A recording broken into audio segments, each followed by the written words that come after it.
All right. Well, I am really excited to share more about how you can maximize online fundraising this year end. So I'm going to just pull up my PowerPoint here and I'm going to start sharing my screen momentarily. All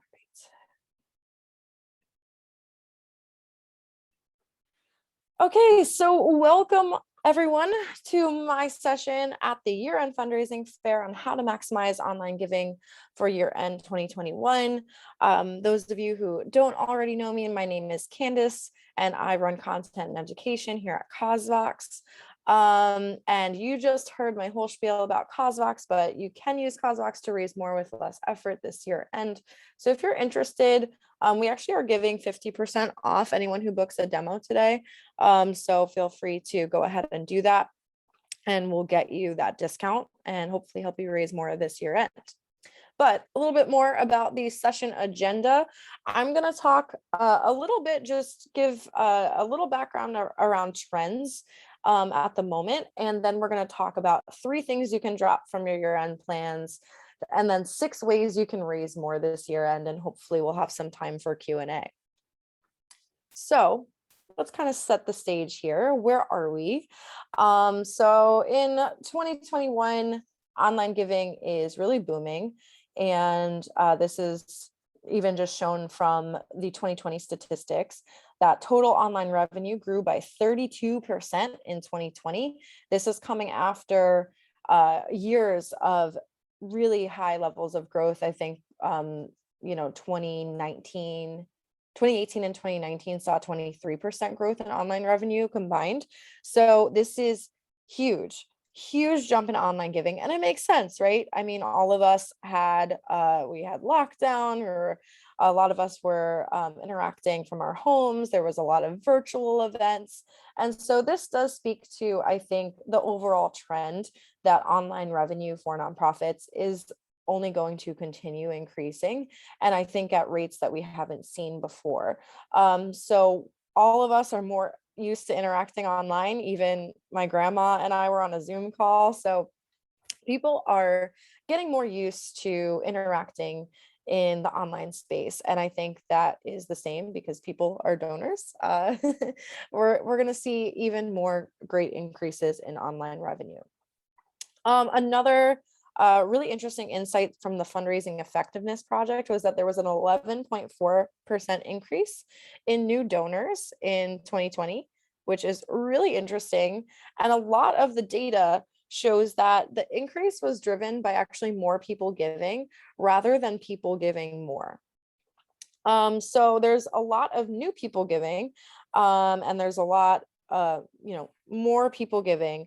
And it gives us a really interesting place where we have the opportunity to really optimize our online revenue by helping to best target more people who could give online. And so how do we do that? So the nonprofits that will thrive this year end in 2021 have a comprehensive digital fundraising strategy at the center of their year end fundraising. So, I know year end is very traditionally run through a lot of offline sources, but all of you are here today because you're looking to really optimize your digital fundraising.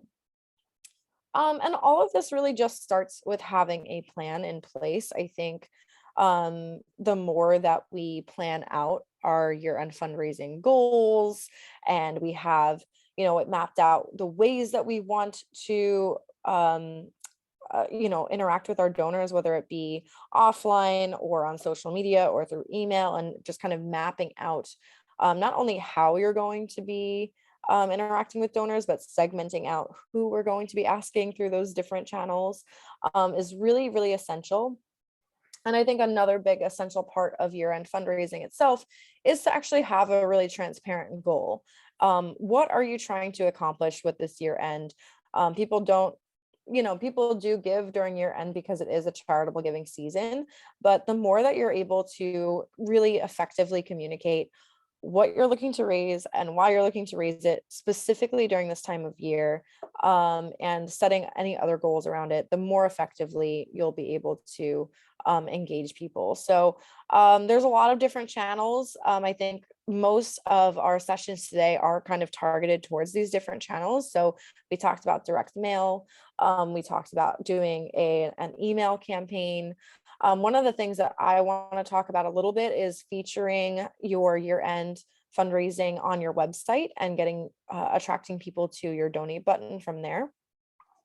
Live streaming is an opportunity that I think is unique to year end 2021, and engaging people through either like virtual events and live streaming. You don't always have to have a big event plan to have an effective live stream, I think. So even simple things that sort of engage people through different channels is always good. Social media, organic and paid. We have 2 sessions later on this. So I don't feel the need to go through leveraging partners networks. Abby is going to be talking a little bit about that later. So I don't feel the need to go through all the channels, but these are all the channels at your disposal that you can consider how to really effectively create a year-end fundraising plan.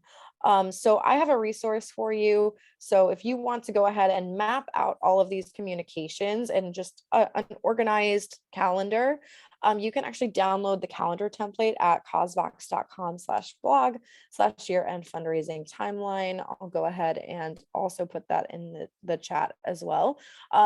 Yeah, so lots of opportunities for you to not just learn how to effectively do these things, but I think it's really important to just have everything in one place and map it out so that you know what your goals are, so you can effectively communicate them. And then also mapping out how you can communicate them is really essential.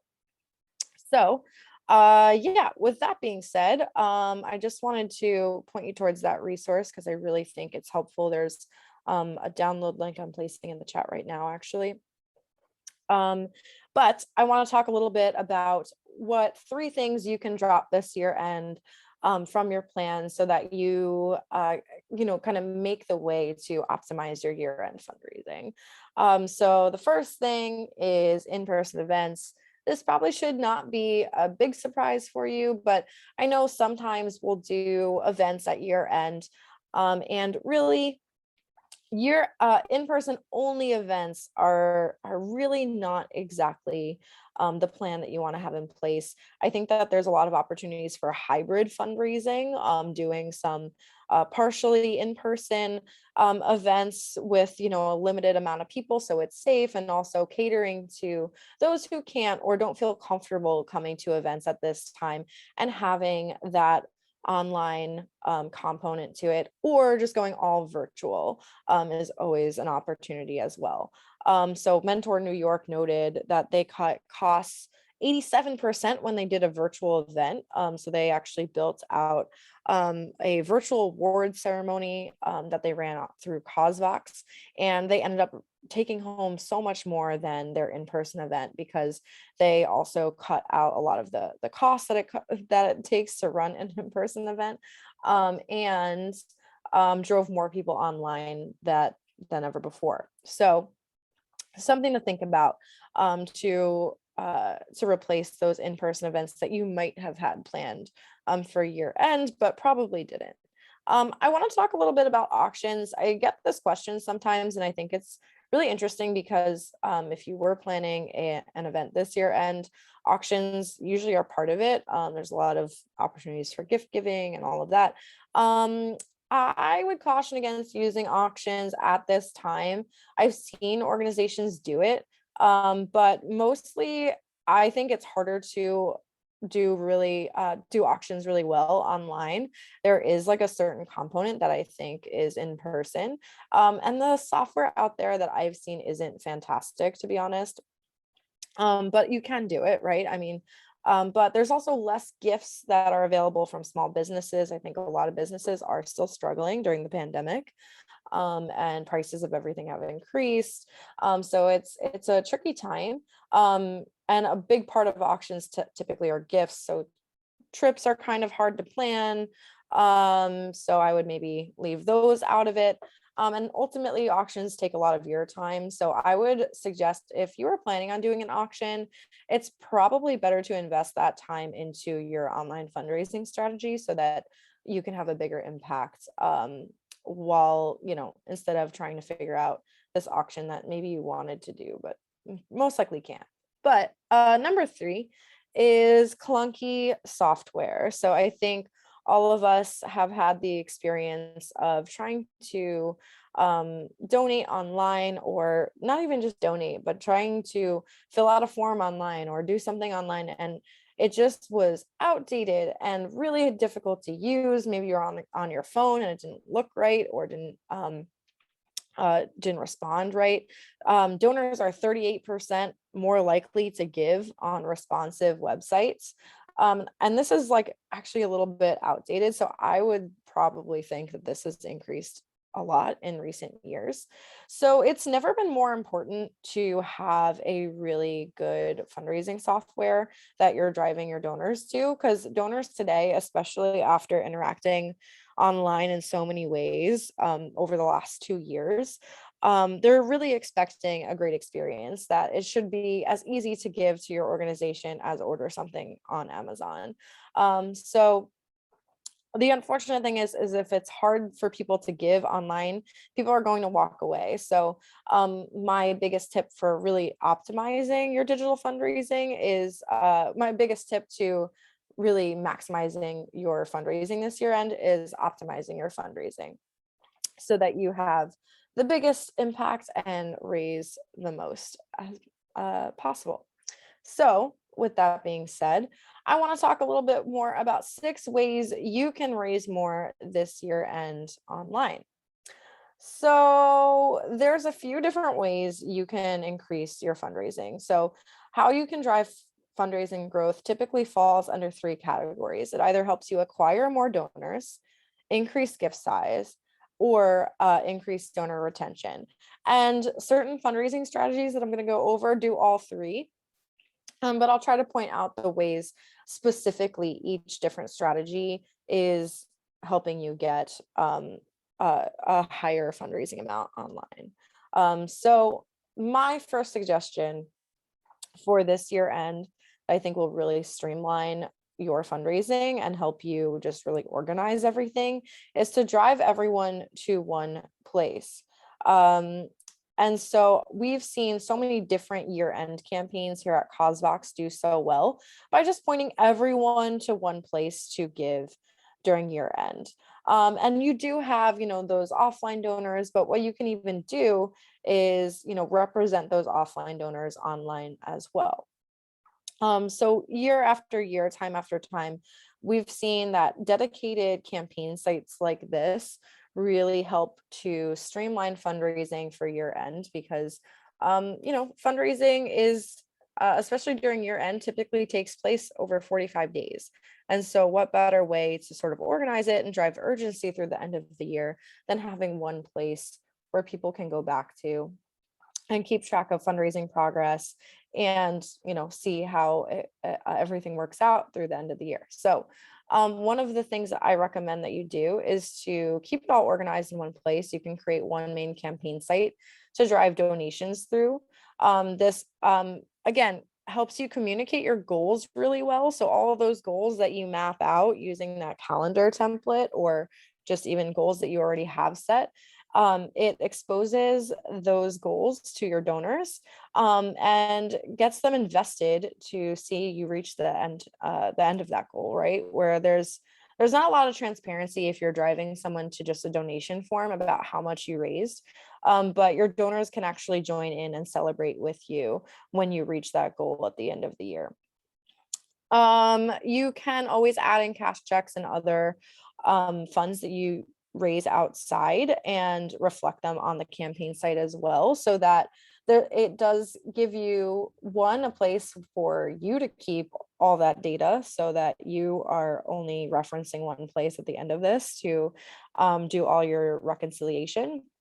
But it also helps people know exactly where to go, because one of the things that makes something clunky to use is if I don't know where to go. So if I'm being pointed to give in different places or in different directions, It's going to be a little confusing, but when you keep it all going to one place, makes it super easy. And so I did love the idea shared during the direct mail session about using QR codes even on those mailed appeals. I think QR codes are a really great opportunity to see, not everyone's going to do it, but see which donors you can get to move to give online. And I think it's a big opportunity because those donors that may have been hesitant a couple years ago are probably not as hesitant now. So I think it would be a really interesting strategy to try.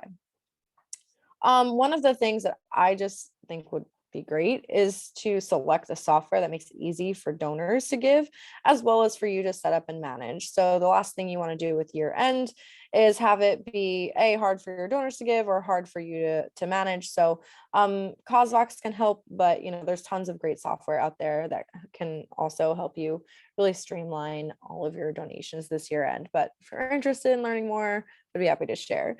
And you can also, one of the things that I recommend doing, just because a huge part of online giving during year end is usually driving people just even through your donate button on your website. You can replace your donate button with a link to your online campaign. And I've seen this done time after time by a lot of our customers, and it's usually worked out really well. And then after year end, you can just turn it right back to your regular donation form. But the best thing about having a page like this is that it can be really specific towards what your goals and your specific asks for year end are. That is my first tip to really help you drive more donations online, is creating a campaign site to really keep everything going to one place. But it's not just about creating a campaign site. I think a lot of it has to do with how you build out your content. So my number 2 suggestion is to have an increased focus on storytelling and impact. And so there's a lot of great ways to tell stories. Julia Campbell shared more in her session earlier about 5 different stories you can tell. But I want to talk a little bit more about some of the data and how you can really implement this. So of social media users who donate, 56% said that compelling storytelling is what motivated them to make a donation. So one of the things that you want to do throughout all of your channels that you're going to be using to promote your fundraising this year end is to really have an increased focus on storytelling.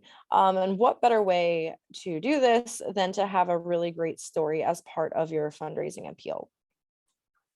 So you heard a little bit from Melissa at Fiverr earlier. So I wanted to share with you this fundraising appeal because I actually think it's one of the best fundraising appeals I've ever read, online or offline. So I want to just dive into this for a minute. The appeal reads, this holiday season, make more Fiverr stories possible. Since opening our doors in 2000, more than 1,500 children have experienced the magic of Fiverr. Justin is an alumnus who completed his 10-year Fiverr journey in 2018. This is an excerpt from his graduation speech. I believe all my life that I've been misunderstood. Growing up, I was called annoying, rambunctious, and impulsive. Fiverr started to change me. We learned how to make fun without technology and to cherish nature. I learned it is okay to be me. I had the strength to realize my own flaws and become a better person. And that's why I'm forever grateful to Fiverr. Becoming a Fiverr is about being open to growth and change.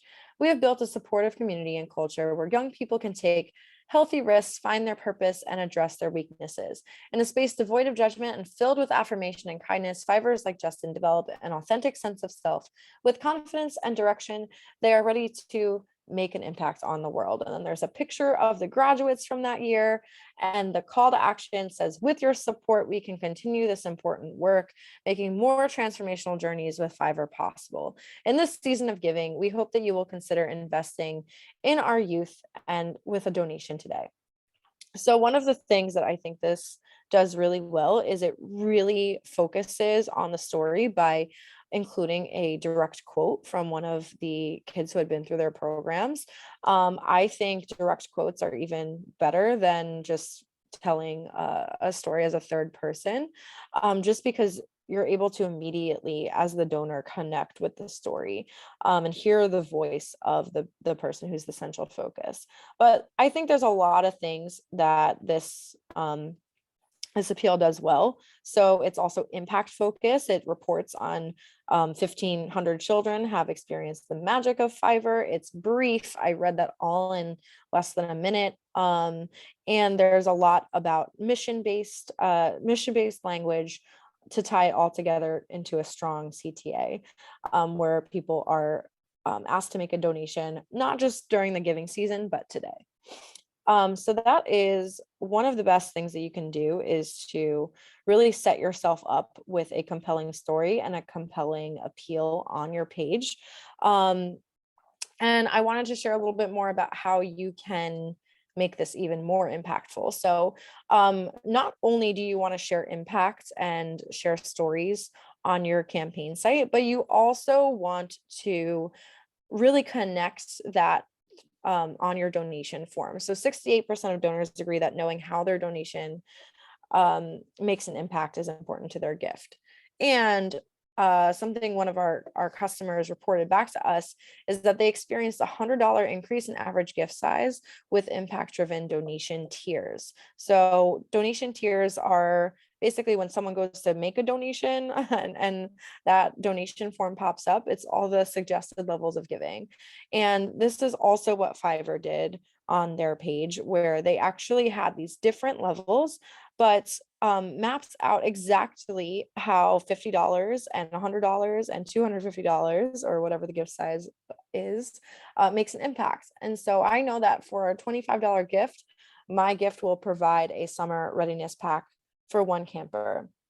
So this helps your donors tie your appeal actually to the amount that they want to give and the impact that they're making. So this has time and time again been proven to really help drive up the average gift size. And by basically coupling a really strong story with also tying that directly to the amount that the donor is able to give.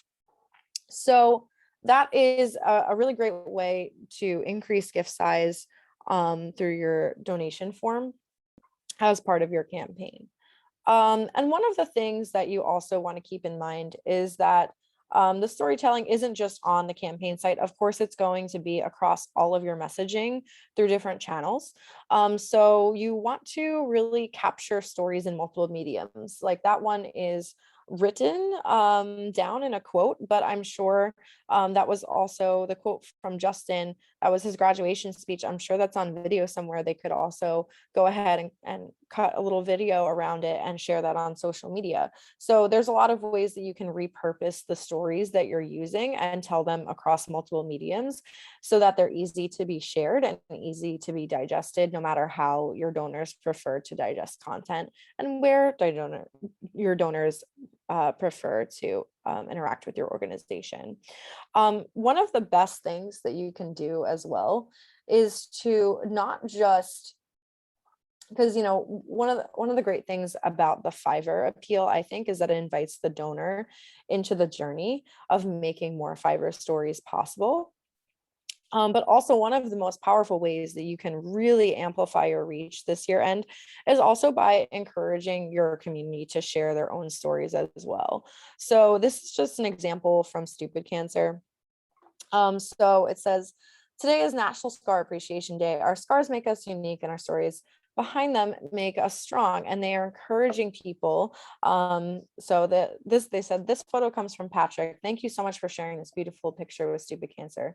Feeling up to sharing your scar story, submit a story or a photo through the links below. And so they're not just inviting people to enter into the story that they're donating to, but they're actually asking people to share their own stories as well.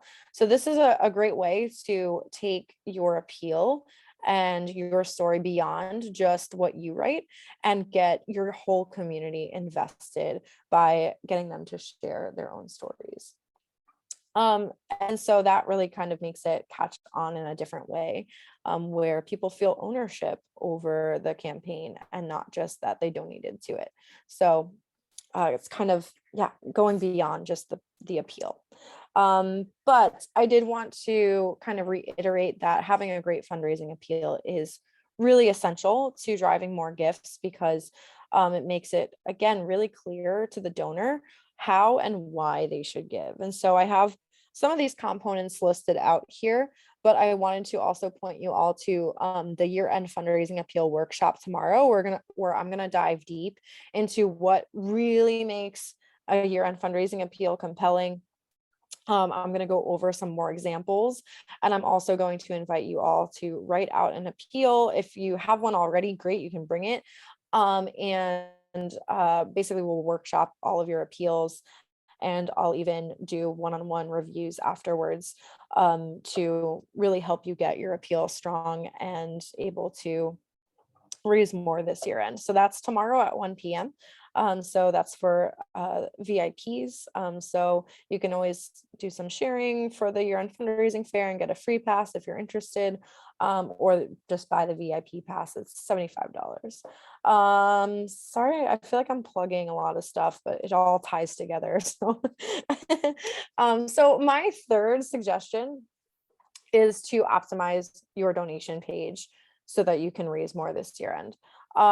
Actually, this is not even about optimizing the page itself, but this statistic I thought was really, really interesting from 360 Match Pro. It says there was 190% increase in donations when you make your donation button stand out on your website. So that is really profound to me, because there's a lot of people that may be on your website this year end that don't even know how to give, or your donation button is really hidden. Maybe it says support instead of donate, or whatever it may be. There's a lot of opportunity to actually just really simply make your donation button big and clear on the page to drive more gifts online this year end. So I think that is just a really interesting insight. But more of what I want to talk about is actually the conversion rate once you do get people on that donation form. So the average conversion rate on nonprofit donation forms is typically about 21%. So that means that basically 1 out of every 5 people that get to your donation page actually complete their gift.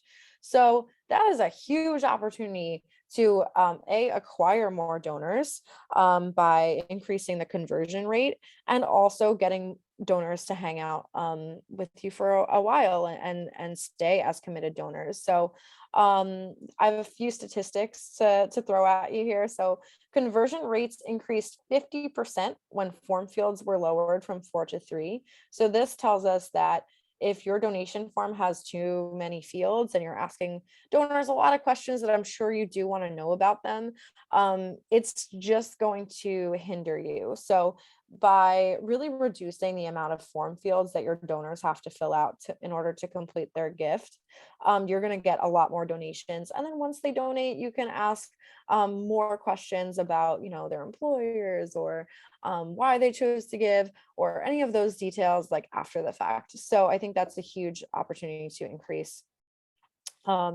conversion rates that way. Also, I found this super interesting. Supporters are 70% more likely to give again if they gave on a branded donation page the first time.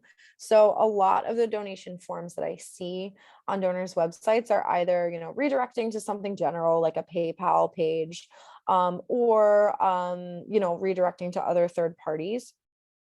One of the huge opportunities I think nonprofits have is to have a really nice branded form right on their website, so donors aren't necessarily redirected elsewhere in order to complete their gift.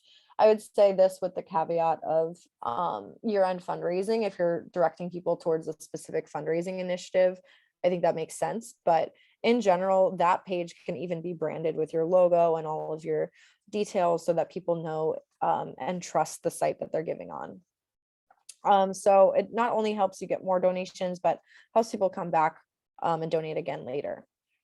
Another really interesting statistic that you want to make sure that you factor in to your donation form is that about 65% of all fundraising web traffic is on mobile and growing each year. So this is the data that we see on our end. It would be great for you to also, explore this on your end as well. But that tells us that most donations are actually coming through people giving right on their phones. So your form needs to be really, really highly adaptive to mobile and really mobile optimized. And one of the things you can also do to increase gifts is to incorporate mobile wallet payments like Apple and Google Pay. So 54% of consumers have used a mobile wallet to make a payment. And I think that's only growing as we move into 2022. So a huge opportunity for you to capture donations in one click is to use Apple and Google Pay. I know I personally, whenever I have the opportunity, instead of having to take out my credit card and punch in all the numbers, I would love to just click a button and pay in one click with Apple Pay. So this is just an example of, what the form could look like, for your donors who are giving on mobile, where it's super easy to select the amount, not a lot of form fields there, and then they can just really simply pay with Apple or Google Pay. And that took maybe all of like 10 seconds. So a huge opportunity to increase gifts when you optimize the form in those ways.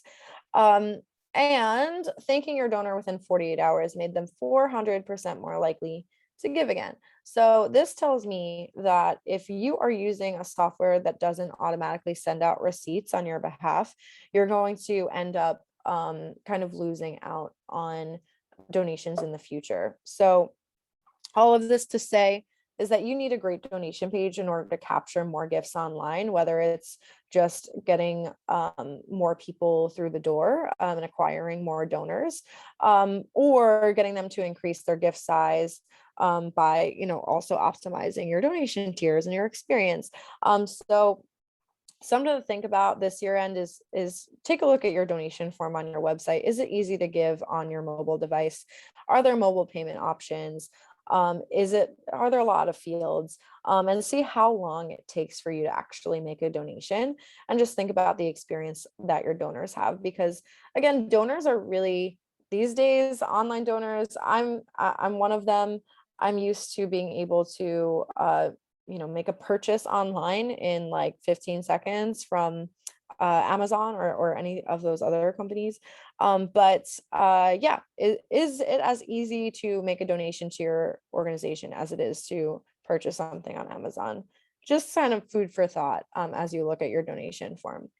I actually have a whole session about how to really optimize your donation form. It's like a 45-50 minute whole webinar about really optimizing your donation form to drive more gifts. So if you're interested, I'll put the link to the chat, link to that webinar in the chat afterwards.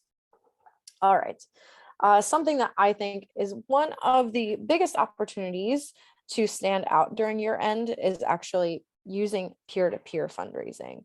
So we've seen across the board that organizations that use peer-to-peer fundraising tend to raise about twice as much as opposed to crowdfunding campaigns. And this makes a lot of sense because your supporters have a whole network of people that you wouldn't be reaching otherwise with your email appeals and all your social media promotion. Your reach is only going to go as far as your reach is, but your supporters have whole other networks that you can get exposed to when you basically recruit them to fundraise for you. So I think year-end fundraising is, I don't see a lot of peer-to-peer fundraising during year end, but I think it's the biggest opportunity that you have to stand out because, yes, emails get lost in an inbox.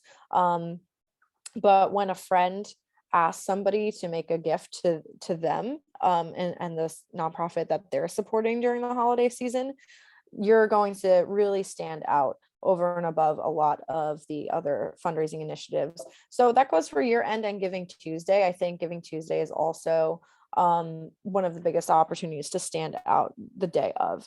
And so that's because peer-to-peer fundraising is fundamentally about relationships. People are way more likely to give to their friend that they have a really long-term relationship with, and their friend just wants to support this organization, and there's a lot of already trust built there. So you don't have to build new relationships at year end to get new donors at year end, because you can leverage existing ones. So that is why it is the primary driver of new donor acquisition. And then once you have those donors through the door, you can work on retaining them for year after year, or just even retaining those fundraisers, the same people to fundraise for you year after year. Peer-to-peer is ideal for digital fundraising. It's really easily shared across multiple different platforms, email, social media, so that you can really tap into multiple channels as well. And if you haven't done peer-to-peer before and you're not sure about using it as a primary driver of fundraising this year end, you can always start with your board members and just start with a select group of people and see how it goes. I actually think it's such a great opportunity to pilot it out with a small group of people, and then, you know, launch a bigger peer-to-peer fundraiser even later in the year. But either way, I think it's a huge opportunity for you to acquire more donors. So this comes from this. I wanted to share a couple of examples. So SOS Children's Villages, Illinois, they usually did a holiday toy drive.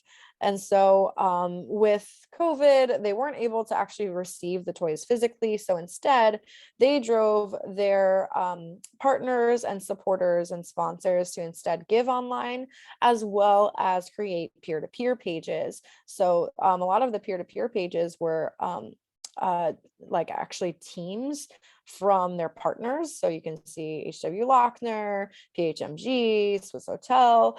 So they had them create team pages, and some of them actually ended up doing peer-to-peer fundraising, as well as engaging other members of their community to create their own personal fundraising pages.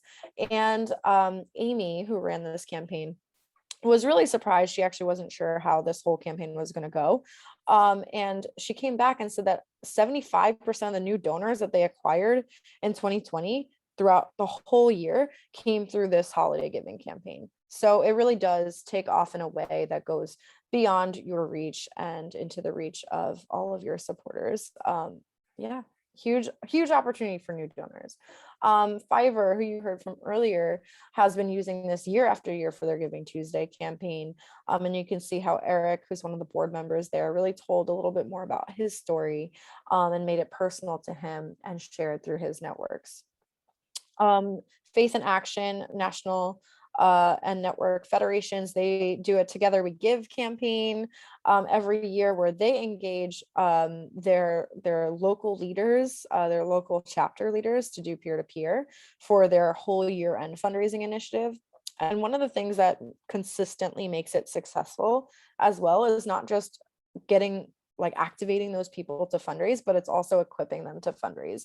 Because a big trick to year end is that you can definitely get a lot of people signed up to give to you, but everyone or signed up to fundraise for you, but not everyone is a professional fundraiser. So you want to equip them with the tools to make that successful.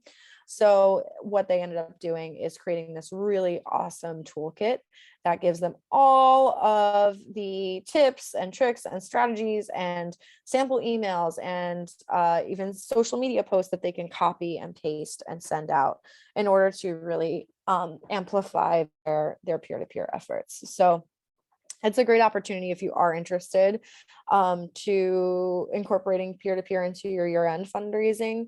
That toolkit, I think, is almost essential in making peer-to-peer as effective as it can be. All right.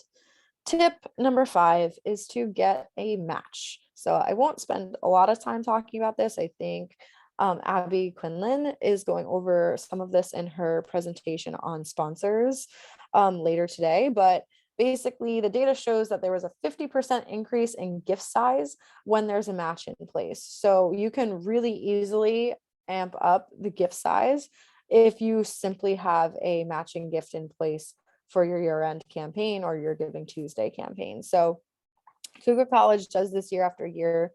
They usually have either a single donor or a small group of major donors commit to giving a match up to a certain dollar amount. So it's not even the whole $40,000 necessarily that they're looking to raise during year end, but up to a certain dollar amount. all donations are matched. And either way, it really, really brings their campaign to the next level. And that is pretty much consistent with a lot of the matching gift campaigns that I see through Giving Tuesday and year end. The campaigns that consistently raise a lot more than they were expecting always have a match in place. It's incredible year after year seeing how this has worked for so many different organizations. And I do think a lot of it is about how you feature it and how you market it on the page itself.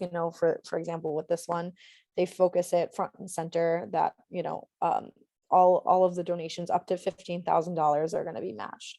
So I think that's a huge opportunity to really drive up the gift size, because people are going to be and I guess the psychology of it is, if you feel like you're making a bigger impact with your gift, you're just more, you kind of feel like you're getting a deal on making impact. So it's a really interesting and great opportunity. So even if you can get a small match, I think it's worth it, and you'll see a lot of increases in gift size and donations as well. And my sixth tip to raise more online this year end is to implement Pledge Now, Pay Later. So throughout 2021, or 2020 and 2021, there's been this really, really interesting and massive increase in using buy now, pay later to basically purchase a product and then pay it off through installments. So 56% of consumers have used buy now, pay later, and that is a 48% increase from 2020. So this is a huge thing that's very current for a lot of the consumers today. And so consumers are also, at least a segment of them, are going to be donors too. And so we actually did our Pledge Now, Pay Later study to find out more about if this would be a really effective way for nonprofits to increase gifts. And ultimately we found yes. So 63% of donors said that they would give more if they could pay in installments. And 83% of donors that have used buy now, pay later would give higher amounts more often through Pledge Now, Pay Later. So that is a majority of donors said that this would be an easy way for them to give large amounts. So basically your donors have a flexibility to give a large amount over time. And you're helping them address their cash flow issues where, they might not be able to give $1,000 this year end. But they might be able to give $1,000 pretty easily over the course of the next year and just have them commit now during the year end season. Or same thing goes for higher amounts. Or something that we also do have is the ability for people to commit to a large amount and then give annually. So if you want to even increase donor retention, that is a really exciting opportunity as well. And a lot of the benefits is that you get predictable income for your organization, not just during year end, but also throughout the rest of the year. You're increasing your donor retention rates. If, using installments, people are committing to giving over a long period of time. So you're kind of keeping that donor around for the long haul. You're increasing gift size dramatically. And you're also just in general increasing that donor's lifetime value with you. So by getting a large amount that they maybe never would have given or been able to give previously. So I think this is a huge opportunity for year end. So this is just a little preview of what that could look like for you. So if you're interested in learning more about this, I'd be happy to share more. So super easy for people to basically select a pledge tier or enter in their own custom amount, and then they can choose the period of installed payments that is comfortable for them, so they can pay monthly or annually. And during year end season, that first installment is going to go through, and then they're going to get automatic emails basically updating them where they are towards their total pledge amount. So if you're interested in learning more about that study, I have that linked at the bottom of the page here. So that is my 6 tips for raising more through your year-end fundraising online. Thank you again for hanging out with me. I'd love to take some questions in a minute. And yeah, if you're interested in learning more about how you can set up your year-end fundraising with CauseVox, I'm going to put a link in the chat here. So we're offering 50% off all the plans if you just book a demo with either myself or Jenna from our team. So let's go over some questions. Okay. So Chad asked, I'm guessing sites like CauseVox are where we can create pages for the fundraising appeals. Yes. So CauseVox allows you to really easily set up your campaign site to enter in your fundraising appeal, enter in your content, and share across different social platforms. Kelly asked, is it easy to get set up with Apple and Google Pay? I think it's really easy. It mostly depends on what processor that you're using. So I would be interested in hearing a little bit more about how you currently accept payments. You know, I think there's opportunities with PayPal as well to do Apple and Google Pay, but I know that there is with Stripe if you're using Stripe for donation processing, and that's super easy to implement. And yeah, so I think if you're having a hard time getting set up with Apple and Google Pay with PayPal, maybe try using Stripe instead and just seeing how that process goes for you. But yeah, really any major payment processing at this point should have Apple and Google Pay options. It's a matter of what tools you're using to accept those donations. And one of the things, like if you are interested, CauseVox, it already has it on there automatically, so you don't have to worry about like how exactly to set that up. So would be happy to connect and chat about that. All right. So Danielle asked, wouldn't it be better to have a donor sign up monthly rather than buy now, pay later? I think there's huge advantages to both. Monthly is fantastic for you know, basically getting large amounts over a period of time as well. So recurring donors do tend to donate about 42% more annually than one-time donors. But the advantage of buy now, pay later is that you're actually getting a specific dollar amount committed. And it kind of reframes the donation in the mind of the supporter, I think, where they're like, hey, I was actually able to make $1,000 gift this year end, but you know, I'm just breaking it up into installments. So it's a great way to kind of like have exactly what revenue you can predict. And yeah, kind of give the donor the opportunity to name the dollar amount that they want to give over time as well. But honestly, both are really great options. So I don't think you can go wrong. Would asking your board members to match donations up to a certain dollar amount instead of giving upfront themselves be a good strategy?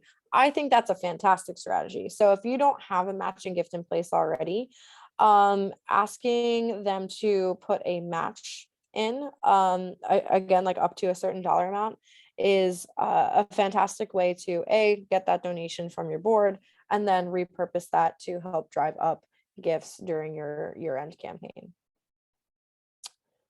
And yeah, I think that's it. I don't know if I'm seeing any more questions come in. We have a free CauseVox account and are set up with Stripe. Does that mean we are compatible with digital wallets? We've never heard complaints. Thanks. Yeah, as long as you, so Google Pay is automatically on there. If you don't see Apple Pay coming up, let us know. I could send you additional instructions. You might have to turn it on in your Stripe account, but Google and Apple Pay should just be automatically on the donation form for you. Site one asked, do you support mail out campaigns? So we don't do any direct mail options. I think that would be something that you would want to kind of do like on your own, or there's like some interesting, I'm wondering if you can use like Postable for maybe direct mail as well. It's a a tool that allows you to basically, I've used it for like cards mostly, but you can upload a list of all your everyone who you're looking to send it out to, and then have the content there and the addresses, and then they send out all of the direct mail for you basically. But I've used that mostly for like thank you cards and other things, like holiday cards. So I actually haven't used it for year-end giving. So, but it could be something, a tool that you might want to check out, since we don't do direct mail. An anonymous attendee asked, one of our board members always sends in a donation at the end of the year. Can we just tell everyone else that they're giving it as a matching gift? I think that's a great idea. I would just ask the board member first, maybe just give them a quick call, and just, basically say like, hey, like, I thank you for your pledged gift. Do you mind if we repurpose it for a matching gift? And they'll probably say yes. What's fun about that too is that you have the opportunity to then kind of like highlight that donor and celebrate that board member throughout your campaign as well. So they'll probably get even more acknowledgement than before. So they'll probably be pretty psyched about that. So I've seen that done super well across different campaigns during year end. George Richardson asked, if pledged in 2021, but actual payments come in 2022, where does the tax break come? So I think pledge now, pay later is probably less about getting a tax break this year than it is about getting people to commit to a large gift over the course of 22 and support throughout the next year. So I don't know that I would use messaging around like lock in your tax break, pledge now, pay later, because I don't think that that would be like legally accurate. But they do get the benefit of, that first gift is going to go through this year, and then they have the opportunity to basically support you throughout the whole following year. So they get to kind of take that journey with you. So I think that's all of the time that I have. I want to wrap up my session. So thank you all.